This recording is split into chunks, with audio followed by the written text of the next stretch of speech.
Hello class. Well, this is the second week of the course and continue with module number 1. We are going to review during this week chapter 13. Chapter 13 is about the urban environment.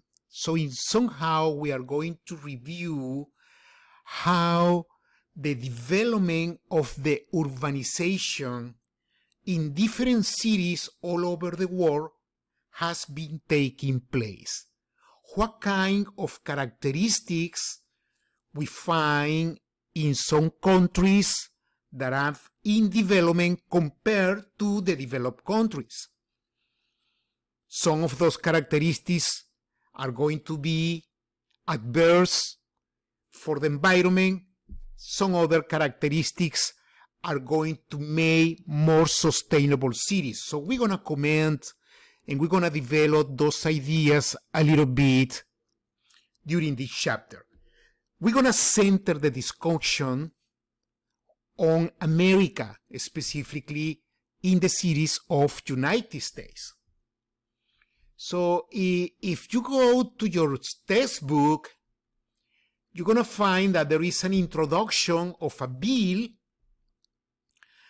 that was placed in practice back in the 17th in the city of Portland in the state of Oregon. So they decide to pass a bill to protect the areas, that are in the outer part of the cities. So they realize that many people were moving from the city of Oregon, of Portland, to the ring places or ring cities in the town far away from Portland. And at some moment, the state of Oregon, they took the decision to say, hey, we need to stop this trend. We are going to define borderlines in the city in which beyond those lines, we are not going to allow any development. And the reason for that is because they were fighting against a urbanization process that is called sprawl. And this is one of the phenomena that we are going to address during this chapter. Let me go a little bit in there. Let me go with this graph. Okay? So this graph is taken from your textbook. Okay? And we can see here what is the trend of populations, okay, in the urban areas, I mean in the cities, compared to the rural ones, okay, for countries that are developed countries like USA and other countries all over the world that are not developed countries, are in the developing process.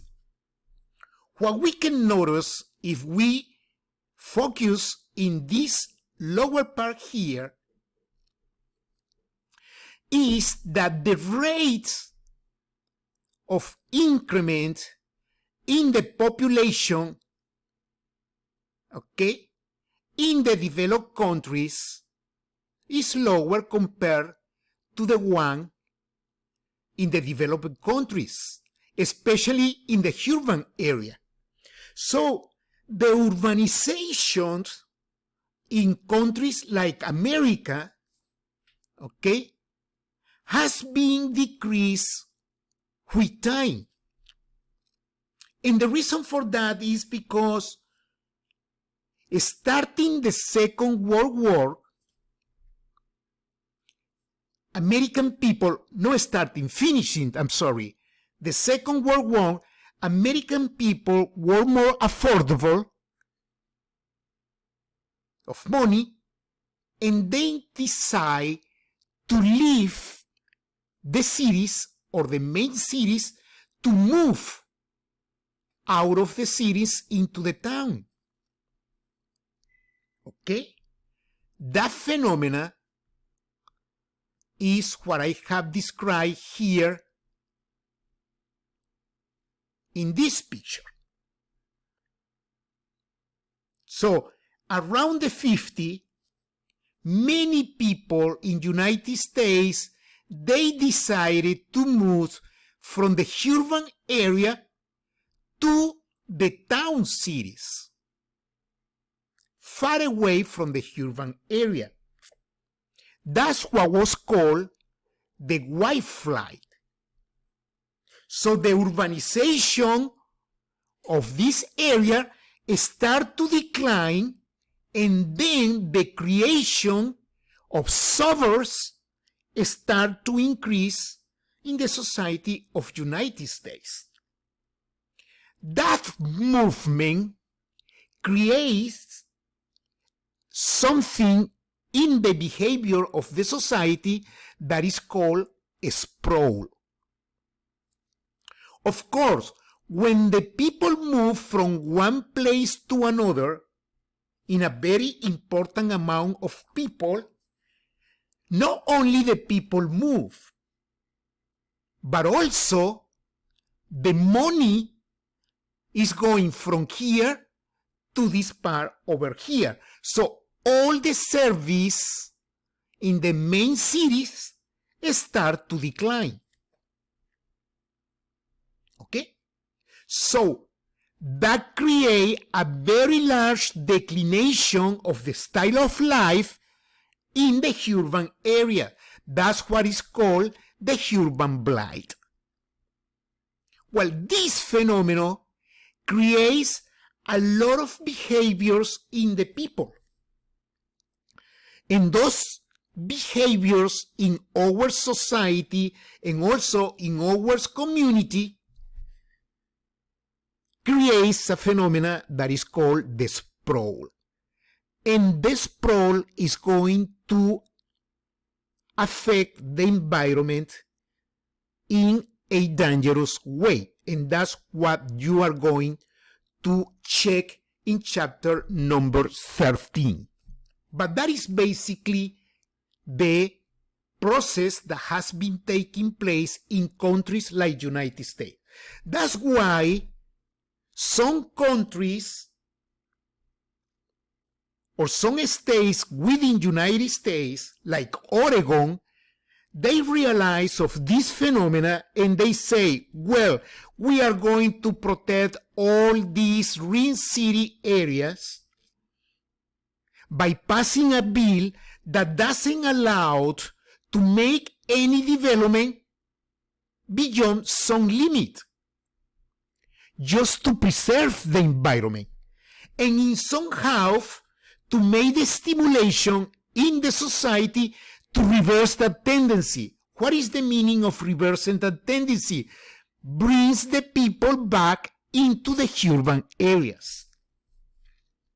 And that's what you are going to discuss at the end of chapter number 13.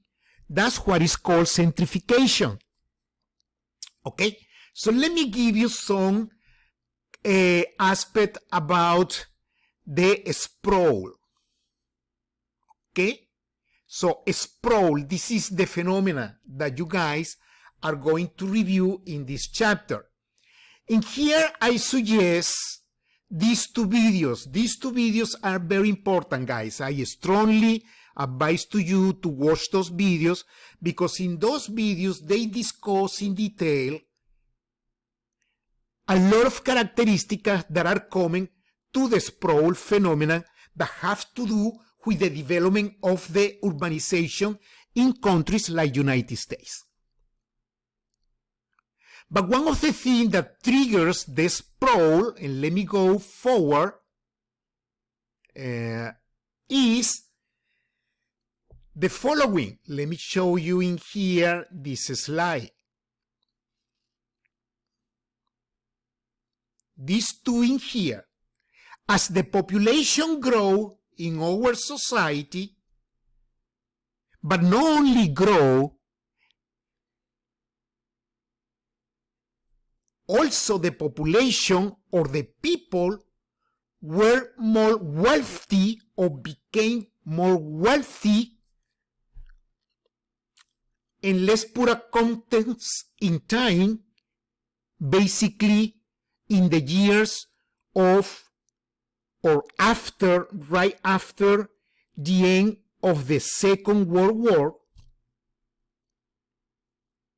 around the 50, people start to get a better finance, and then they start to increase something that is called the per capita land consumption. Because they were able to afford for acquire land, they start to acquire a lot of land. That's why in United States, especially here in the state of Texas, we have a very big houses in the suburbs, because the per capita land consumption became higher and higher as the population grew. This is not bad. What is bad is that the rate of the acquisition of land is higher than the rate of the population growth. That's the point. Okay? But these two components were the most important ones to trigger this phenomena of sprawl. Okay? So in here, I just wrote down in red, sprawl is the physical spread of development. And where is going to take place that development? In the towns around the urban areas, what is called the suburbs. Okay? So there is a lot of spreading in the nervy cities around the urban area. Let me give you an example. For instance, what is happening here in Houston. The urban area is basically the area around downtown, but all those suburbs like Katy, Sugar Land, Missouri, okay? More recently, if you go to the west, Lizzie City, and all those kind of things has been grow in development a lot. That's why there is a lot of physical spread of development in those cities. Okay? And a rate that exceeds the rate of the population growth. So in the way that Katy, Sugar Land, Missouri City, the one that is to the north, the Goodlands, all those areas has been grown and has been developed. Well, that development has been in a rate that is greater compared with the rate of the population growth here in Houston. Okay? So that is characteristic of this phenomena that is called sprawl. So you're going to see the impact of that. Let me just show you a couple of simulations that I have in one slide whenever this allows me to do that. Okay? In which you can see that once that you start to making development in some areas, you are going to affect the ecosystem. Let me see if I can show you a couple of slides of that in here in this presentation. Let me go further.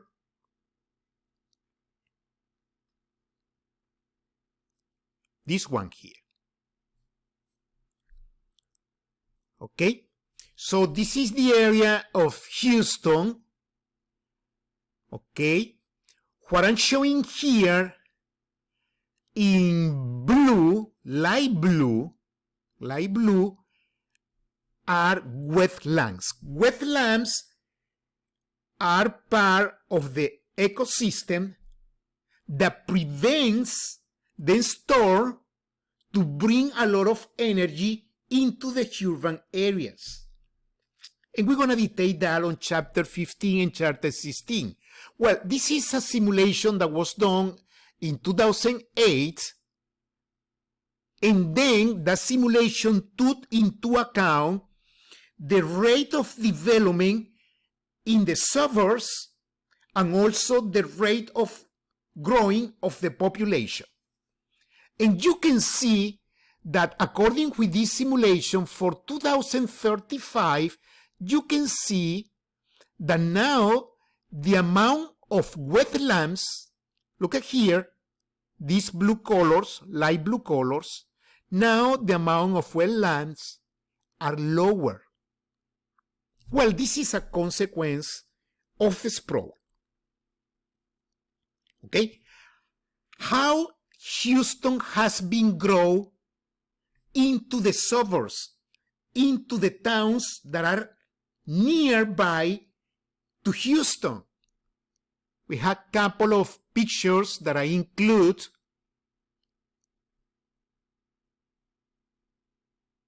That are here. You see, this is a screenshot of Houston in 2000. Okay, let me just wait a little bit. 2016, even larger. So the city is spreading in this direction, in this direction, in this direction, and in this direction. What is the big manifestation that this is taking place in our area of Houston? Because of the loop. Back in the 80s, we start building the loop of the Beltway. That was the second loop of the city. The first one was the 610. But today, we have an external loop, which is the Highway 99. This is telling you that we have an spreading that is far away from the downtown of Houston. Well, this phenomena is called the sprawl. What is one of the consequences? The consequences is that most of the financial activities remains in downtowns. So what the people need to do? They need to commute on daily basis from the nearby cities in the towns to downtown. That triggers the emissions of house green gases into the atmosphere. More emissions of CO2. That is one of the consequences, besides of affecting the environment as we show in the other slides. Well, you are going to discuss many of the consequences of this phenomena of sprawl. Okay, so you are going to review a list of those consequences, like the ones that you have in your lecture. In here, low density. You use more land only for one purpose, only for living. Okay, because the per capita land consumption is very high, and you're gonna be more dependent on the automobile, triggering the emissions of greenhouse gases. Okay? But also, that is going to bring consequence to the human health. Okay? So let me just wait a little bit for my screen.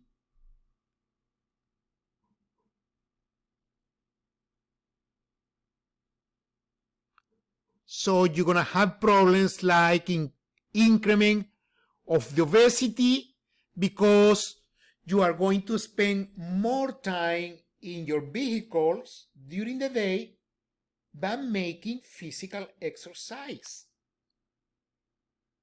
So what are the governments, the local governments, the state governments doing today to fight with this trend of urbanization development? Well, they have realized that sprawl is a problem. They need to reverse that trend. So today, what the cities are doing is to make a better planification of how the cities, the urbanization is going to develop. What they are going to do is to impose policies in our state that force the people to go back into the urban areas. That's what they are doing to fight against the sprawl phenomena. And that's what is called planification of the urbanization. That is something that you are going to check during the review of your chapter in detail. Okay? To create cities that are going to be more sustainable. Okay? This is what is called city planning or urban planning. Okay? Let me see, just to finish with this introduction.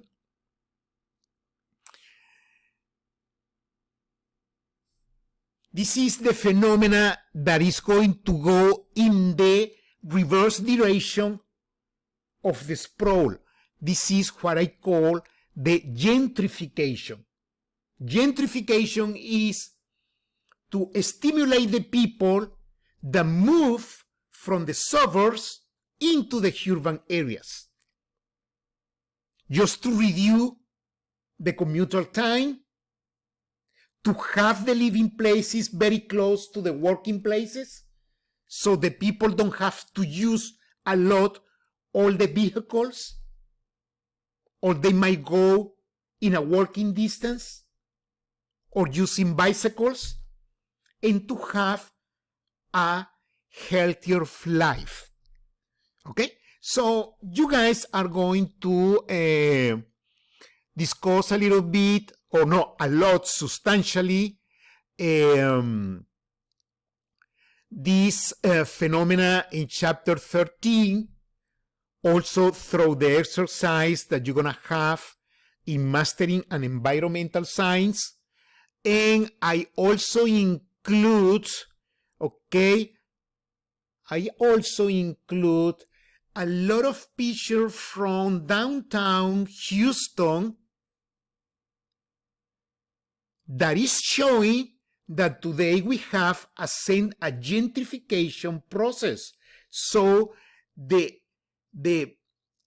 downtown became gentrified. So for instance, you can see now this increment of human development, for instance, in the heights or very close to the downtown area. That's why you see all this contrast. This is a picture taken from downtown area. You can see the new development, okay? And you can see in here samples of the sprawl effect that took place about probably 40 or 50 years ago. 40 or 50 years ago, when people left Houston to move to the suburbs, all the services and housing start to decline. Those are the old ones. You can see these units here of air conditioning. Well, today, with the gentrification process, this is going to improve with the development of the new type of housing. Okay? There is a tendency now to bring the people from the suburbs into the urban areas. So that phenomena is called gentrification. Well, guys, with this introduction, I will leave you today or this week with chapter number 13, which is the second chapter for module number 1. Thank you.